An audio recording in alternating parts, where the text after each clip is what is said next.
Hello friends, good morning. നമ്മുടെ Kerala TV സീരിയലിലേക്ക് എല്ലാവർക്കും സ്വാഗതം. അങ്ങനെ ആ പോലീസുകാരനെ ആക്രമിച്ചത് വിക്രമാണെന്നാണ് നാട്ടുകാർ പറയുന്നതെന്നും പറഞ്ഞ് നമ്മുടെ വിശ്വൻ അവിടെ വന്ന് പറയുമ്പോൾ വിക്രം ഒരിക്കലും അത് ചെയ്യില്ല. അയാൾക്ക് ഒരുപാട് ശത്രുക്കൾ അല്ലെങ്കിൽ തന്നെ ഉണ്ടല്ലോ. അങ്ങനെ ഏതെങ്കിലും ശത്രുക്കളിൽ ആരെങ്കിലും വലിയ ഇരുട്ടടിയും കൊടുത്തതായിരിക്കും. അതെന്തിനാ വിക്രത്തിൻ്റെ തലയിൽ കൊണ്ടിടുന്നതെന്നൊക്കെ ചോദിച്ചുകൊണ്ട് ശ്രീജ അന്നേരം അവിടെ നിന്ന് ഇങ്ങനെ പറയുക. അപ്പോൾ അത് കേട്ടപ്പോൾ എന്നോട് പറഞ്ഞവരോട് അങ്ങനെയാണ് പറഞ്ഞതെന്ന് വിശ്വൻ അന്നേരം അവിടെ വെച്ച് ഇങ്ങനെ പറഞ്ഞു. അന്നേരം പക്ഷേ എന്താ ഒരു പക്ഷേ എന്ന് അച്ഛൻ ചോദിച്ചു. അത് ആളുകൾ ഉറപ്പായും വിക്രത്തിൻ്റെ പേരാ പറയുന്നതെന്നും വിശ്വം പറയുമ്പോൾ ആളുകൾക്ക് എന്താ പറയാൻ മേലാത്തത്? ഇപ്പോഴത്തെ അവസ്ഥയിൽ ലോകത്ത് എന്ത് നടന്നാലും അവൻ്റെ തലയിൽ കെട്ടിവെക്കാനല്ലേ എല്ലാവരും ശ്രമിക്കുള്ളൂ. അത് തന്നെ ഇവിടെ സംഭവിച്ചത്. അപ്പോൾ സ്വാഭു ആകെ പേടിച്ച് വിറച്ചിരിക്കുകയാണെന്നൊക്കെയാണ് പറഞ്ഞതെന്നുള്ള കാര്യമൊക്കെ ഇങ്ങനെ വിശ്വൻ നേരത്തേക്ക് അവിടെ ഇന്നിങ്ങനെ പറഞ്ഞു. അറിയില്ല, ആളെ കണ്ടില്ല എന്നുള്ളതല്ലാതെ സാബു ഒരു അക്ഷരം പോലും പറയുന്നില്ലെന്നാണ് പറഞ്ഞത്. അതുകൊണ്ടാണ് വിക്രം തന്നെയാണ് എന്നുള്ളൊരു സംശയം എനിക്കും തോന്നിയത് എന്നുള്ള കാര്യം വിശ്വൻ ഇങ്ങനെ ഇവിടെ നിന്ന് പറയുമ്പം അതെന്താടാ, എൻ്റെ മോൻ അത്രയ്ക്ക് ഭീകരവാദിയാണോടാ? ഇതിനു മുൻപും പല കേസുകളിലും ആ ഇൻസ്പെക്ടർ അവനെ പെടുത്തിയിട്ടുള്ളതല്ലേ?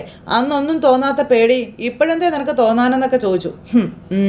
ഇതാ ഇൻസ്പെക്ടറും കൂട്ടരും കൂടെ അറിഞ്ഞിട്ടുള്ള കളിയാ, എനിക്കത് ഉറപ്പാ എന്നൊക്കെ പറഞ്ഞുകൊണ്ട് കമൽ ഇങ്ങനെ പറഞ്ഞു. അപ്പോൾ എന്നെ ഇന്നലെ സ്റ്റേഷനിലേക്ക് വിളിപ്പിച്ച കാര്യം അവൻ അറിഞ്ഞിരിക്കാനുള്ള സാധ്യത ഉണ്ടോ എന്ന് അച്ഛൻ ചോദിക്കുമ്പോൾ നന്ദിനി ഇങ്ങനെ നോക്കുക. നന്ദിനി പറഞ്ഞു കൊടുത്താണല്ലോ. അപ്പോൾ അതിപ്പോൾ ആരാ അവനെ അറിയിക്കാനും ചോദിച്ചു. അപ്പം ഞാൻ വേദയോട് പറഞ്ഞായിരുന്നു എന്ന് നന്ദിനി. വേറൊന്നുമല്ല, ഇനി ഇങ്ങനെയൊന്നും സംഭവിക്കാതിരിക്കാനേ അവരുടെ അച്ഛനോടൊന്ന് ഇടപെടാൻ പറയാൻ വിളിച്ചതാ എന്ന് നന്ദിനി പറയുമ്പോഴത്തേക്കും അച്ഛന് ദേഷ്യം വന്നു. നന്ദിനിയെ ഇങ്ങനെ തുറച്ച് നോക്കുക. അതിന് വിക്രം എവിടെയാണെന്ന് വേദയ്ക്ക് അറിയില്ലല്ലോ, പിന്നെ എങ്ങനെ ആ വഴിക്ക് അറിയാം എന്ന് ശ്രീജി അന്നേരത്തേക്ക് അവിടെ നിന്ന് പറഞ്ഞു കേട്ടോ. ആ സമയത്ത് അച്ഛൻ ഇങ്ങനെ അങ്ങോട്ടും ഇങ്ങോട്ടും നോക്കുക. അങ്ങനെ ഒരു സാധ്യത ഉണ്ടാവുമോ അച്ഛാ എന്നിങ്ങനെ വിശ്വം ചോദിക്കുമ്പം അറിയില്ല. ഇനി അങ്ങനെയാണ് സംഭവിക്കുന്നതെങ്കിൽ തിരിച്ചു കയറാൻ ശ്രമിക്കുന്ന ചെളിക്കുണ്ടിലേക്ക് അവൻ വീണ്ടും ചെന്ന് വീഴുന്നത് പോലെ ആകും എന്ന് പറഞ്ഞു മാഷ്. ഇല്ല മാഷേ, അങ്ങനെയൊന്നും ആയിരിക്കില്ല. ഇത്രയും ആളുകളുടെ കണ്ണു വെട്ടിച്ച് അവന് അതൊന്നും ചെയ്യാൻ പറ്റത്തില്ല എന്ന് നമ്മുടെ അമ്മ അന്നേരം അവിടെ നിന്ന് പറയുക. പിന്നെ ഇതവൻ്റെ മേൽ വീണ്ടും വീണ്ടും കുറ്റം ആരോപിക്കാനുള്ള ഒരു തന്ത്രമാണ്. ആ SIയെ ആരോ തല്ലി, അത് അവൻ്റെ തലയിൽ കെട്ടിവെക്കുന്നു, അങ്ങനെ ആവാനേ തരമുള്ളൂ എന്ന് പറയുമ്പം അതേ കമല, അത് അങ്ങനെ തന്നെ ആവും, അതിന് മാറ്റമൊന്നും ഇല്ല എന്ന് പറഞ്ഞുകൊണ്ട് നമ്മുടെ സുധാകര മാഷ് പറയണം. എല്ലാവരുടെയും മൂക്കിന് താഴെ ഈ പരിസരത്ത് തന്നെ അങ്ങനെ മറിഞ്ഞിരിക്കാനുള്ള മന്ത്രസിദ്ധിയൊക്കെ അവനുണ്ടെങ്കിൽ അവൻ നമ്മളെ വന്ന് കാണുമായിരുന്നു, ഉറപ്പായിട്ടും അവൻ നമ്മളെ വന്ന് കാണുമായിരുന്നു എന്ന കാര്യം പറയുവാണ് അച്ഛൻ. അതവനായിരിക്കില്ല എന്ന് അച്ഛനും ഉറപ്പിച്ചു പറയുന്നു. എന്ന് പറഞ്ഞുകൊണ്ട് നന്ദിനി ഇങ്ങനെ നേരം അവിടെ നിൽക്കുക. അതും പറഞ്ഞ് അച്ഛനകത്തേക്ക് കയറിപ്പോയി. അച്ഛനകത്തേക്ക് കയറിപ്പോയി കഴിഞ്ഞപ്പോൾ ഒരു നെടുവീർപ്പിട്ട് എല്ലാവരും ഇങ്ങനെ നിൽക്കുക കേട്ടോ. അത് കഴിഞ്ഞ് പിന്നെ ശ്രീനിവാസനെയാണ് കാണിക്കുന്നത്. ശ്രീനിവാസന് ഫോൺ വന്നു, പോലീസുകാരൻ്റെ കാര്യം പറയുവാണ്. അപ്പോൾ ഭാര്യ ചായയായിട്ട് അങ്ങോട്ടേക്ക് വന്നു. എന്താ ശ്രീനേട്ടാന്ന് ചോദിച്ചപ്പോഴേക്കും പോലീസുകാരൻ, അതായത് സാബുവിനെ ആരും ഇരുട്ടടി അടിച്ചിരുന്നു, അവനിപ്പോൾ ആശുപത്രിയിലാണെന്നൊക്കെയുള്ള കാര്യങ്ങൾ അറിഞ്ഞത് ഭാര്യയോടും ഭർത്താവ് പറയാം. പക്ഷേ കേട്ടപ്പോൾ അതിൻ്റെ പിറകിൽ നമ്മുടെ വിക്രമാണോ എന്ന് എനിക്കൊരു തോന്നലുണ്ട് എന്ന് ഈ ശ്രീനിവാസൻ പറഞ്ഞു. അച്ഛനെ സ്റ്റേഷനിൽ കയറ്റിയതിനും ചേട്ടന്മാരെ തല്ലിച്ചതച്ചതിനും അവനൊരു മറുപടി കൊടുത്തതായി കൂടെ എന്നൊരു സംശയം. അപ്പോൾ അത് ഓർപ്പിച്ച് പറയാൻ പറ്റുമോ ഏട്ടാന്ന് സുധ. അവൻ നമ്മുടെ കാണാമരത്ത് തന്നെ ഉണ്ട് സുധേ, ഏത് നിമിഷവും പ്രത്യക്ഷപ്പെടാൻ പാകത്തിന് അവൻ എവിടെയോ ഒളിഞ്ഞിരിക്കുന്നുണ്ട് എന്ന് ശ്രീനിവാസൻ പറയുവാണേ. പിന്നെ ഞാൻ പറഞ്ഞ സത്യമാണെന്ന് അത് കേട്ടപ്പോൾ സുധയ്ക്ക് ഒരു ചെറിയ പുഞ്ചിരി, ശ്രീനിവാസനും സന്തോഷം. അന്നേരം പിന്നെ കാണിക്കുന്നത് നമ്മുടെ വിക്രത്തെയും വേദയുമാണ്. അപ്പോൾ അങ്ങനെ നമ്മുടെ വേദയും വിക്രവും കൂടി അവിടെ സംസാരിച്ചുകൊണ്ടിരിക്കുക. അപ്പോൾ വിക്രത്തിൻ്റെ അടുത്തേക്ക് വന്നിട്ട് കഞ്ഞിയുടെ കാര്യം ചോദിച്ചു. നന്നായിട്ട് വാരി കഴിക്കാൻ അറിയാമല്ലോ, ഇടത്ത് കൈ കൊണ്ടും ഒന്ന് പ്രാക്ടീസ് ചെയ്യുന്നത് നല്ലതാണെന്ന് പറഞ്ഞു. അതെന്തിനാ? വലത് കൈ ആരെങ്കിലും തല്ലി കുടിച്ച ഇടത് കൈ കൊണ്ടാണെങ്കിലും കഞ്ഞി വാരി കുടിക്കാമല്ലോ. അതിനുള്ള നീ തന്നെ കളിയാക്കാണെന്ന് ചോദിച്ചു. ഞാൻ കളിയാക്കിയതൊന്നുമല്ല, ഞാനൊരു സാധ്യതയുണ്ടെന്ന് പറഞ്ഞതാ, കളിയാക്കലൊന്നും അല്ല എന്ന് വേദ. ഇത്രയും കാലമായിട്ട് അതൊന്നും നടന്നില്ലല്ലോ, അപ്പോൾ പിന്നെ ഇതും ഓക്കെ ആകാം എന്നൊക്കെ പറഞ്ഞുകൊണ്ട് ഇങ്ങനെ വേദ ഇങ്ങനെ പറയുമ്പം ഇത്രയും കാലമായിട്ട് അത് നടന്നിട്ടില്ലല്ലോ, ഇനി നടക്കാനും പോകുന്നില്ല കേട്ടോ എന്ന് വിക്രം. അപ്പം കോൺഫിഡൻഷ്യൽ P ലെവൽ അല്ലേ? അതെ, അക്കാര്യത്തിൽ എനിക്ക് കോൺഫിഡൻസ് തന്നെയാണെന്ന് വിക്രം പറഞ്ഞു.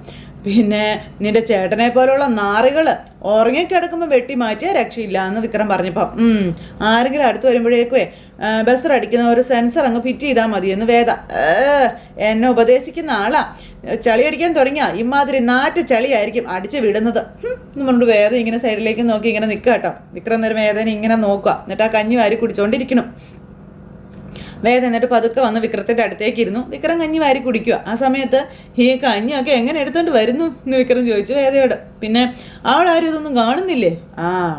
ഇവിടെ വെച്ചുണ്ടാക്കാമെന്ന് ആണ് ഞാൻ ആദ്യം കരുതിയത്. പക്ഷെ അമ്മ താഴെ ഉണ്ടായിരുന്നില്ല. അമ്പലത്തിൽ പോയ തക്കം നോക്കി ഞാൻ ഇങ്ങോട്ട് എടുത്തുകൊണ്ട് വന്നതാണെന്ന കാര്യം വേദ ഇങ്ങനെ പറയാം.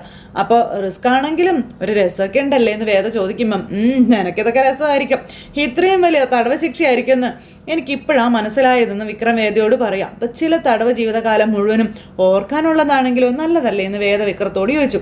അപ്പോൾ വിക്രം വേദയൊന്ന് നോക്കി. ഓർമ്മയുണ്ടോ വിക്രത്തിൻ്റെ അച്ഛൻ നമ്മളെ വീട്ടിൽ അറിയാതെ പൂട്ടിയിട്ടിട്ട് പോയ ഒരു ദിവസം?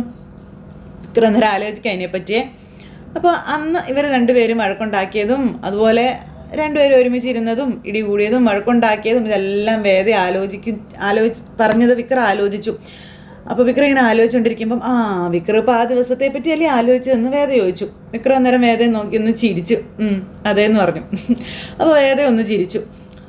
ഞാനും ആ ഒരു ദിവസത്തെ പറ്റിയായിരുന്നു ആലോചിച്ചതെന്ന് വേദ വിക്രത്തോട് പറയാട്ടോ. വിക്രത്തിന് ഭയങ്കര സന്തോഷം. അതുപോലെ തന്നെ കുറച്ച് നാൾ കഴിയുമ്പോഴേ ഈ ദിവസങ്ങളെക്കുറിച്ചും ഓർക്കാവുന്നേ, അതിനും ഒരു രസമൊക്കെ ഇല്ലേ എന്ന് വേദ ഇങ്ങനെ വിക്രത്തോട് ചോദിക്കാം. വിക്രം ഇങ്ങനെ ഒരു ചെറു പുഞ്ചിരിയോടുകൂടി അവിടെ അങ്ങനെ ഇരിക്കുന്നു. അപ്പോഴാണ് വേദയുടെ മുറിയിലേക്ക് അച്ഛൻ വരുന്ന വാതിലിൽ പതുക്കാൻ മുട്ടുന്നത്. അയ്യോ ആരോ വരുന്നുണ്ടെന്ന് പറഞ്ഞു. വേഗം വേദ കഞ്ഞിയെടുത്ത് കട്ടിൻ്റെ അടിയിലേക്ക് മാറ്റി വെച്ചിട്ട് വിക്രത്തെ പതുക്കെ അവിടെ നിന്ന് എടുത്ത് വാഷ്റൂമിലേക്ക് കൊണ്ടാക്കി. മിണ്ടരുത് കേട്ടോ എന്നും പറഞ്ഞ് വാഷ്റൂമും അടച്ചു. എന്നിട്ടെല്ലാം സെറ്റപ്പ് ആക്കിയിട്ട് ഇറങ്ങി വന്നു. ചെന്ന് കതക് തുറന്നു. അച്ഛനോ? എന്താ അച്ഛാ അച്ഛൻ പതിവില്ലാതെ ഇങ്ങോട്ടാ എന്ന് വേദ ചോദിക്കുമ്പോൾ എനിക്കെന്താ നിൻ്റെ റൂമിലേക്ക് വരാൻ പാടില്ലേ എന്ന് ചോദിച്ചു. അല്ല അതല്ല ഞാൻ ചോദിച്ചത്, സാധാരണ പതിവില്ലല്ലോ അതുകൊണ്ടാ എന്നും പറഞ്ഞു വേദ. സാധാരണ സംഭവിക്കാത്തതല്ല ഇപ്പം ഇവിടെ സംഭവിച്ചുകൊണ്ടിരിക്കുന്നത്. അപ്പോൾ വിക്രത്തൊക്കെ ബാത്റൂമിൽ നിന്ന് കേൾക്കുവാണ്. എന്ത് സംഭവിച്ചു എന്ന് വേദ അച്ഛനോട് ചോദിക്കാം. നീ അവൻ്റെ വീട്ടിൽ നിന്ന് ഇറങ്ങി പോന്നു എന്ന് പറയുന്നത് അസാധാരണമായ കാര്യമല്ലേ എന്ന് അച്ഛൻ ചോദിക്കുമ്പോൾ അതായിരുന്നോ? അങ്ങനെ അസാധാരണമായൊരു തീരുമാനം എടുക്കാൻ നിന്നെ പ്രേരിപ്പിച്ചത് എന്താണെന്ന് ഞാൻ ചോദിച്ചിട്ടുമില്ല, നീ എന്നോട് പറഞ്ഞിട്ടുമില്ല എന്ന കാര്യം അച്ഛൻ ഇങ്ങനെ പറയുന്നു. പക്ഷെ ഇവിടെ വന്നതിന് ശേഷം നീ ശ്രീകാര്യം ശ്രീനിവാസൻ്റെ കേസുമായി കോടതിയിൽ പോയപ്പോഴൊക്കെ ഞാൻ അതിനെപ്പറ്റി ആലോചിച്ച് ഒരുപാട് സന്തോഷിച്ചു. നീ പ്രൊഫഷൻ ഉപേക്ഷിച്ചില്ലല്ലോ എന്ന്. പക്ഷേ ഈയിടെയായി നീ എപ്പോഴും മുറി അടച്ചിരിപ്പാണെന്ന് അമ്മ പറയുന്നുണ്ടല്ലോ, അതെന്താ കാരണം? എന്താ നിനക്ക് പറ്റിയത്?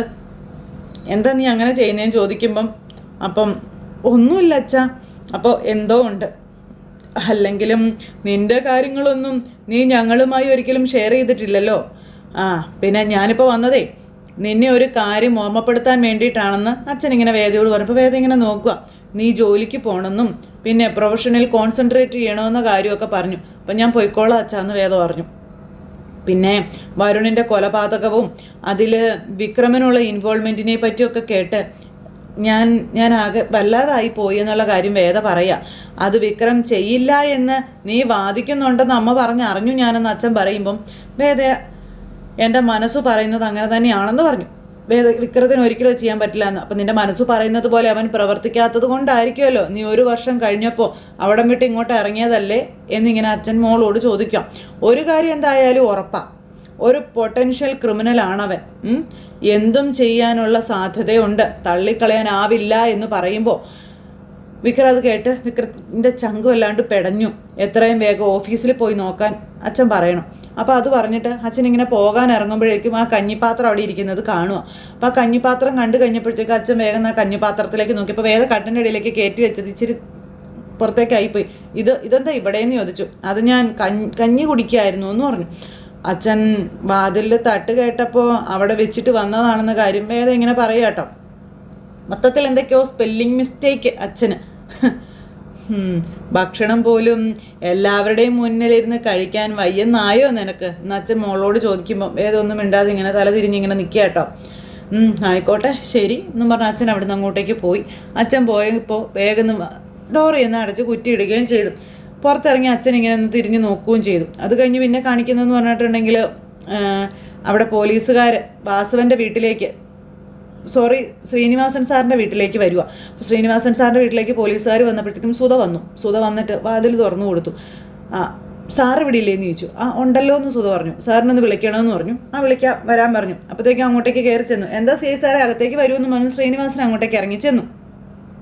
അപ്പോൾ ഇവരകത്തേക്ക് കയറി ചെന്നു. എന്താ പതിവില്ലാതെ ഈ വഴിക്ക്? അപ്പോഴേക്കും ഒരു നോട്ടീസും അദ്ദേഹത്തിൻ്റെ കയ്യിൽ കൊടുത്തു. അപ്പോൾ നോട്ടീസ് അദ്ദേഹത്തിൻ്റെ കയ്യിൽ കൊടുത്തു കഴിഞ്ഞപ്പം സുധയും തൊട്ടരികിൽ നിൽപ്പുണ്ട്. ഇങ്ങനെ നോക്കിക്കൊണ്ട് ഇങ്ങനെ നിൽക്കുക. പുള്ളിക്കാരൻ അത് വായിച്ചു. വാറൻ്റാണ്, കോടതി അന്വേഷിക്കാൻ ഉത്തരവിട്ട ഒരു ഏതോ ഒരു വലിയ കേസ് ഉണ്ടായിരുന്നല്ലോ, ആ കേസിൻ്റെ. അപ്പോൾ നമ്മുടെ ശ്രീനിവാസൻ ഒന്ന് ചിരിച്ചു. അറസ്റ്റോ? ആഹാ, അപ്പം അതേ സുധേ, അറസ്റ്റ് കോടതി വിധി അനുസരിച്ചല്ലേ നടക്കട്ടെ എന്ന് പറഞ്ഞുകൊണ്ട് ശ്രീനിവാസൻ പറയുക. ഇലക്ഷന് മുന്നേ തന്നെ ഇത് വേണമെന്ന് സമ്മർദ്ദമായി കാണുമായിരിക്കും അല്ലേ എന്നൊക്കെ ചോദിക്കുമ്പോൾ ശ്രീനിവാസൻ ഒന്നും മിണ്ടുന്നില്ല. ശ്രീനിവാസനോട് CI ഒന്നും മിണ്ടുന്നില്ല. അതെ സുധേ, ആ രാമകൃഷ്ണൻ വക്കീലിനെ വിളിച്ചിട്ടേ വിവരം പറഞ്ഞേക്കാൻ പറഞ്ഞു. നമുക്ക് പോവാം എന്നും പറഞ്ഞുകൊണ്ട് ശ്രീനിവാസൻ പോകണം. ശ്രീനിവാസനെ കൊണ്ടുപോകുന്നത് നമ്മുടെ വിക്രത്തെ പുറത്തിയടിക്കാൻ വേണ്ടിയിട്ടാണ്.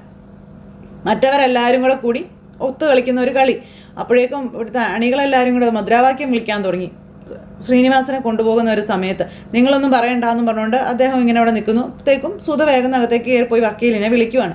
പിന്നെ കാണിക്കുന്നത് നമ്മുടെ ജോസഫേട്ടൻ ഇവരെല്ലാവരും കൂടി ഇരിക്കുക. അപ്പോൾ അവർ റേഡിയോ ഒക്കെ നന്നാക്കിക്കൊണ്ടിരിക്കുന്നു. അപ്പോൾ രാജേട്ടൻ റേഡിയോ നന്നാക്കുന്ന കണ്ടപ്പോഴത്തേക്കും ജോസഫ് ചോദിച്ചു, എന്തിനാ റേഡിയോ ഒക്കെ നന്നാക്കുന്നത്? ഞാൻ ചുമ്മാ പഴയതൊന്നും നന്നാക്കി നോക്കിയതാടാ, വർക്ക് ആവുമെന്ന് അറിയാനെന്നൊക്കെ പറഞ്ഞുകൊണ്ട് ഇവരിങ്ങനെ ഇരിക്കുകയാണ്.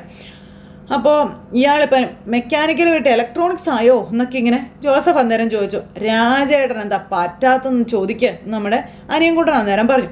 എന്നിട്ട് ഇവരവിടെ ഇരിക്കുമ്പോൾ അത് റേഡിയോ വർക്ക് ആവുകയും ചെയ്തു. പിന്നെ അനുരാഗിണി എന്നുള്ള പാട്ടൊക്കെ വെച്ച് അങ്ങനെ ഇരിക്കുക. അപ്പം നമുക്കിന്ന് വർക്ക്ഷോപ്പിൽ പോകണ്ടേന്ന് ചോദിക്കുമ്പോൾ ഇന്നിനിപ്പോൾ പോകണ്ട, നാളെ മുതൽ പോകാം. ഇപ്പോൾ സജീവ് മാത്രമേ എവിടെ ഉള്ളൂ, അവനാണെങ്കിൽ ഏത് സമയത്തും പോണമെന്ന് പറഞ്ഞ് ബഹളമാണെന്നൊക്കെ പറഞ്ഞു. പിന്നെ ഇനി ഇലക്ഷൻ ആയതുകൊണ്ട് അത് കഴിയുന്നത് വരെ ആരും ഒന്നിനും വരാൻ പോകുന്നു തോന്നണില്ല എന്ന് പറഞ്ഞു. ആര് പറഞ്ഞു? ശ്രീനി സാറിനെ അവർ അറസ്റ്റ് ചെയ്തു എന്നുള്ള കാര്യം പറയുക. എപ്പോൾ? അല്പം മുൻപാണ് സംഭവിച്ചതെന്നും മാർക്കറ്റ് ലഹളയിലെടുത്ത ആ ഒരു കേസില്ലേ അതിലാണെന്നൊക്കെ പറയാം. കോടതി അന്വേഷിക്കാൻ പറഞ്ഞെങ്കിലും അത് ഇത്ര വേഗം ആകുമെന്ന് ഞാൻ അറിഞ്ഞില്ല കേട്ടോ എന്ന് രാജേട്ടൻ പറഞ്ഞു. ഇലക്ഷൻ കഴിയുന്നത് വരെ ഒന്നും സംഭവിക്കില്ലെന്നാണ് ശ്രീനി സാറും വിചാരിച്ചിരുന്നതെന്ന് പറഞ്ഞു. ഇലക്ഷന് ജയിക്കുന്നവരും കഷ്ടം തന്നെയാണ്. ആ ചെറുക്കനെ കൊന്നത് വിക്രത്തിൻ്റെ തലയിൽ വെച്ച് കെട്ടിയതുകൊണ്ടേ പൊതുവെ ഒരു ക്ഷീണം ഉണ്ടായിരുന്നു. ഇതിപ്പോൾ പൂർത്തിയായി കേട്ടോ എന്നൊക്കെ പറഞ്ഞുകൊണ്ട് രാജേട്ടൻ ഇരുന്ന് പറയുവാണ്.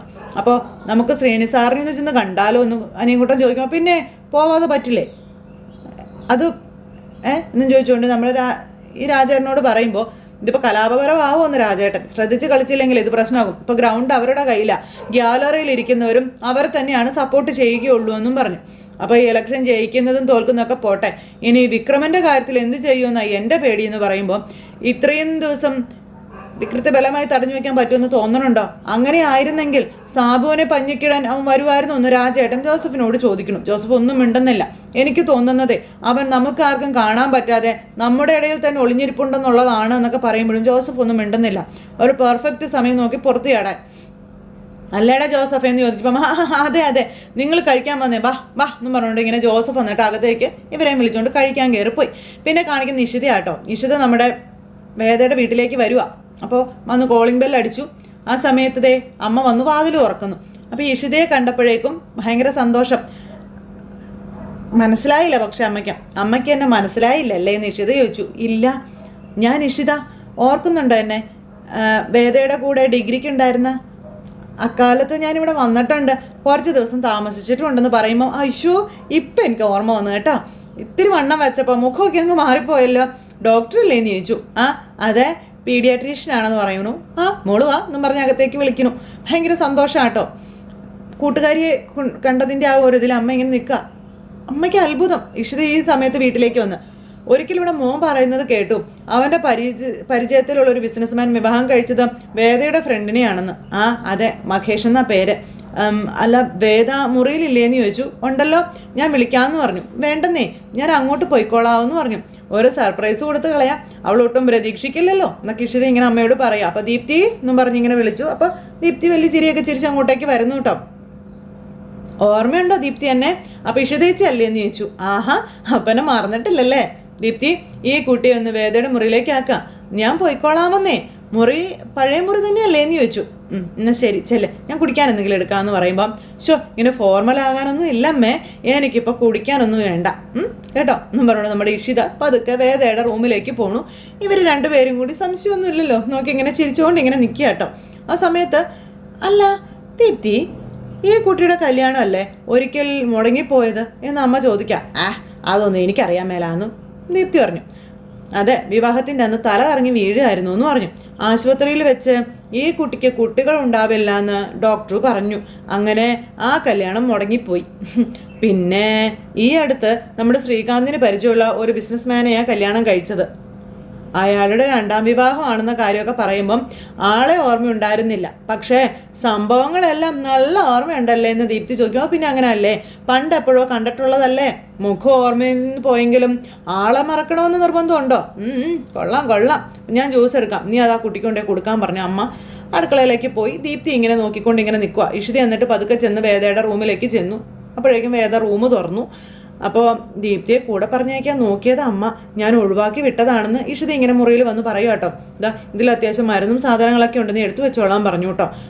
ഈ വീടിനുള്ളിൽ വിക്രത്തെ ഇങ്ങനെ താമസിപ്പിക്കാനുള്ള നിന്റെ ധൈര്യമേ സമ്മതിച്ച് തരണം കേട്ടോ എന്നൊക്കെ ഇഷിത ഇങ്ങനെ പറയാം. വിക്രം നേരം ഇങ്ങനെ ഇരിക്കണം. അപ്പം ഇത് ധൈര്യമല്ല ഇഷിത, ഒരു തരം പ്രതികാരമാണെന്നും വിക്രത്തോട് ഇങ്ങനെയൊക്കെ ചെയ്യാൻ ശ്രമിക്കുന്നതിന് ഞാൻ കാണിക്കുന്ന ഒരു ചെറിയ പ്രതികാരമാണിതെന്ന് വേദ ഇഷിതയോട് പറയണം. വിക്രം ഒന്നും മിണ്ടാതിരിക്കാം. ശ്രീയേട്ടൻ്റെ മൂക്കിന് കീഴെ തന്നെ വിക്രമനെ ഒളിപ്പിച്ച് താമസിപ്പിക്കുമെന്നുള്ളൊരു വാശിയായിട്ട് തന്നെ ഇതിനെ കൂട്ടിക്കും. പിന്നെ ഇതിലും സുരക്ഷിതമായ മറ്റൊരു സ്ഥലം വേറെ ഇല്ലല്ലോ എന്നും വേദ പറയുമ്പോൾ അത് നീ പറഞ്ഞത് ശരിയാണെന്ന് പറഞ്ഞു. അങ്ങനെ അതെല്ലാം പറഞ്ഞിവർ സംസാരിച്ചുകൊണ്ട് അങ്ങനെ നിൽക്കുന്നു. പിന്നെ ഇഷിത വിക്രത്തോട് വിശേഷങ്ങളും കാര്യങ്ങളൊക്കെ ചോദിച്ചു. മുറിവൊക്കെ അഴിച്ചു നോക്കുന്നു. മുറിവിൻ്റെ കാര്യങ്ങളെല്ലാം നോക്കി. ഈ സമയത്ത് അമ്മയോടെ ജ്യൂസ് എടുക്കുക. ജ്യൂസ് എടുത്തിട്ട് അത് ദീപ്തിയുടെ കയ്യിൽ കൊടുത്തു വിടാനായിട്ട്. അപ്പം മുറിവും കാര്യങ്ങളെല്ലാം നോക്കി എല്ലാം ഡ്രസ്സ് ചെയ്തു, മരുന്നൊക്കെ കൊടുത്തു. പിന്നെ ശ്രീനിവാസൻ എന്ന് പറയുന്ന ആളുടെ കേസ് വാദിക്കുന്നത് വേദയാണല്ലേ എന്ന് ചോദിച്ചപ്പം അതേന്ന് പറഞ്ഞു കേട്ടോ. ആ കേസ് പുനരന്വേഷിക്കാൻ കോടതി ഉത്തരവിട്ടിട്ടുണ്ടെന്നും പറഞ്ഞു. അറസ്റ്റ് ഉണ്ടാകും എന്ന് എനിക്ക് ഉറപ്പാണെന്നും വേദ പറയാം. ചിലപ്പോൾ അതിന് ജാമ്യം കിട്ടും. കേസിൽ വിക്രത്തിൻ്റെ പേരും കണ്ടല്ലോ. അത് പറഞ്ഞാൽ വിക്രമന് ചിലപ്പോൾ ടെൻഷനാവും, പേടിയാകും, അതുകൊണ്ട് പറഞ്ഞില്ല എന്ന് പറയും. എനിക്ക് എൻ്റെ കാര്യത്തിൽ പേടിയൊന്നും ഇല്ല എന്ന് പറഞ്ഞുകൊണ്ട് ഈ വിക്രം ഒച്ച വെക്കുക. അത് ദീപ്തി ജ്യൂസും കൊണ്ട് വന്ന അതേ സമയത്ത് ദീപ്തി അത് കേൾക്കാനുള്ള ഒരു സാഹചര്യം പോലും ഉണ്ടായി. അപ്പം അങ്ങനെ മൊത്തത്തിലൊരു പേടിപ്പെടുത്തുന്ന ഒരു സിറ്റുവേഷൻ കാണിച്ചുകൊണ്ട് നമ്മുടെ ഇന്നത്തെ കഥ ഇവിടെ അവസാനിച്ചു. അപ്പോൾ എല്ലാവരും കാത്തിരുന്ന് കാണത്തില്ലേ? എല്ലാവർക്കും നല്ലൊരു ദിവസം ആശംസിക്കാം കേട്ടോ. എല്ലാവരും തരുന്ന സപ്പോർട്ടിനും സ്നേഹത്തിനും ഒത്തിരി നന്ദി ഹൃദയത്തിൻ്റെ ഭാഷയിൽ അറിയിക്കുന്നു. അടുത്ത സൂപ്പർ ഹിറ്റ് കഥയുമായി കാണുന്നത് വരെ എല്ലാവർക്കും നന്ദി. അതോടൊപ്പം നമ്മുടെ ചാനൽ ആദ്യമായിട്ട് കാണുന്നവരുണ്ടെങ്കിൽ ഒന്ന് സബ്സ്ക്രൈബ് ചെയ്യണേ. തൊട്ടടുത്ത് കാണുന്ന ബെൽ ബട്ടൺ അമർത്തി കഴിഞ്ഞിട്ടുണ്ടെങ്കിൽ നമ്മുടെ വീഡിയോസ് എളുപ്പത്തിൽ കാണാൻ കഴിയുന്നതായിരിക്കും. നോട്ടിഫിക്കേഷനായിട്ട് നമ്മുടെ ഫോണുകളിലേക്ക് നമ്മുടെ കഥ എത്തുന്നതായിരിക്കും. അപ്പോൾ ആരും മിസ് ചെയ്ത് കളയില്ല എന്നുള്ള വിശ്വാസത്തോടെ നിർത്തുന്നു. എല്ലാവർക്കും Tata, say care, bye bye.